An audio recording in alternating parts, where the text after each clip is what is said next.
Bem, uma nova pesquisa revelou que apenas 28% dos israelenses acreditam que o presidente dos Estados Unidos está priorizando a segurança de Israel. A pesquisa do Instituto de Democracia de Israel descobriu que a confiança dos israelenses nas intenções dos líderes americanos está caindo drasticamente. Caiu significativamente em comparação com um mês antes, quando 44% dos entrevistados ainda compartilhavam essa opinião.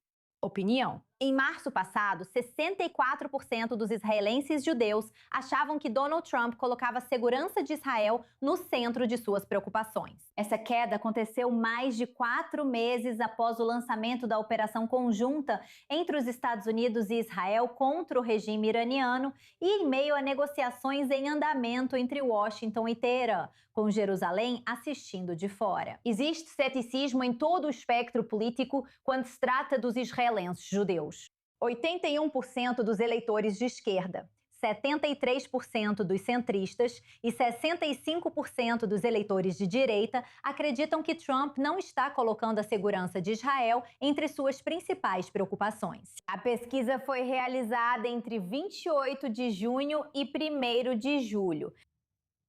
Então, a ex-correspondente Balit Lati está aqui no estúdio. Balit Lati, Donald Trump, visto por muitos como o maior amigo de Israel, e Benjamin Netanyahu estavam alinhados no final de fevereiro. Agora, de acordo com a pesquisa, há um caminho difícil para essa amizade entre os dois países. Sim, e Trump sempre dizia que poderia virar israelense e ser primeiro-ministro imediatamente. Em Israel, por causa dos seus números nas pesquisas em Israel, ele era muito popular, até mais popular do que o próprio primeiro-ministro Netanyahu, o primeiro-ministro que está no cargo há décadas. E Trump estava certo sobre isso. Mas a queda dos números que vemos agora não é apenas uma queda acentuada. É de mais de 60% acreditando que Trump colocava os interesses de Israel em primeiro lugar, para agora apenas 29% dos israelenses no total. Há uma diferença entre árabes e judeus em Israel. Os árabes, na verdade, sentem mais que Trump prioriza Israel. E esse é o sentimento muito comum no mundo árabe em geral. Também existe aqui em Israel. Mas, no geral, um número muito pequeno acredita nisso. Então, os direitistas, por causa de, você sabe, eles estão mais próximos de Netanyahu. Então eles acham que Trump está, você sabe, do lado de Israel muito mais do que os esquerdistas acreditam. Mas, novamente, no geral, depois do que viram de Trump, decepcionando-os na questão iraniana, deixando Israel lidar com o Irã sozinho e também parando a guerra. Isso foi, você sabe, a maneira definitiva para Israel quebrar esse eixo iraniano. Isso é algo que os israelenses consideram muito decepcionante. Agora vemos nos números que Trump não será primeiro-ministro em Israel. Mais cedo no programa, falamos sobre o fato de que Benjamin Netanyahu conversou com a CNN e disse que nas grandes questões, Trump e eu concordamos. Essa é uma mensagem recorrente do primeiro-ministro israelense. Mas o que foi interessante na pesquisa, Balit Lati, é que apenas 38% dos israelenses acreditam que a posição estratégica do país, a posição de Israel, está melhor do que antes de fevereiro. E isso certamente é preocupante. Isso é muito preocupante. E é muito comum em Israel ver dessa forma. Porque, por um lado, Israel teve uma vantagem militar nesta guerra. Destrói o complexo militar do Irã, você sabe. De fato, atingiu grande parte da indústria de mísseis balísticos, mas não eliminou tudo. Mas, no sentimento geral em Israel e também de modo geral, vemos que os israelenses sentem que a ameaça ao Irã agora foi removida. Pode encerrar isso quando achar que é o momento certo, mesmo que esteja apenas relacionado a Israel e ao que está fazendo no Líbano, por exemplo, algo aparentemente sem relação com a guerra entre os Estados Unidos e o Irã.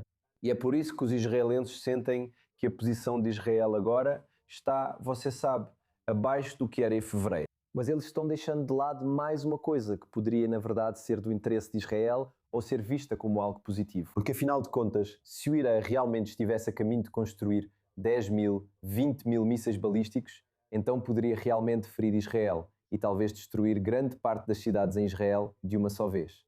E isso é algo com que Israel lidou. Essa ameaça existencial, que até poderia ser considerada, foi eliminada. E isso, por si só, poderia ser considerado, claro, algo positivo, tirando o sentimento e a sensação geral que existe aqui.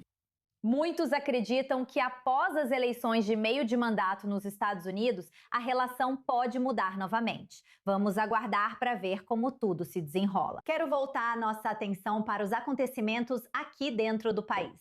Obviamente, é bem sabido que a defesa é uma questão muito importante para muita gente no país. E certamente, quando chegar o dia da votação, que precisa acontecer até o final de outubro, a questão da segurança vai estar entre as principais preocupações de muitos.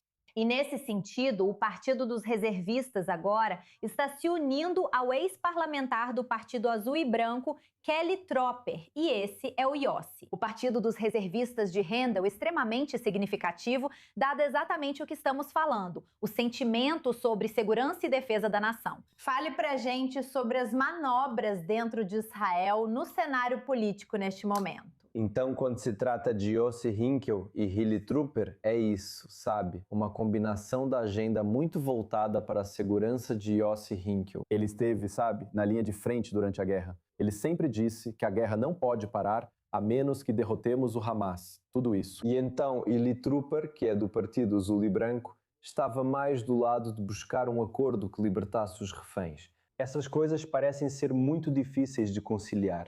E agora temos esse partido no momento.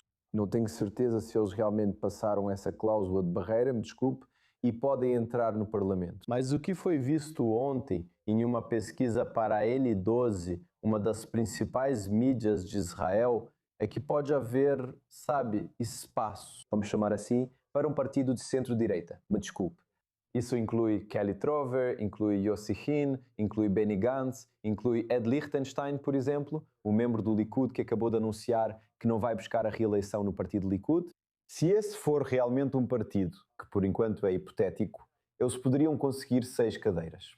Essas 6 cadeiras, embora seja um número pequeno em relação aos nomes que estamos mencionando aqui, poderiam ser decisivas, afinal de contas. Porque nem a coalizão, nem a, vamos chamar assim, oposição sionista, neste momento, conseguem chegar aos 61 membros para formar uma coalizão na próxima eleição.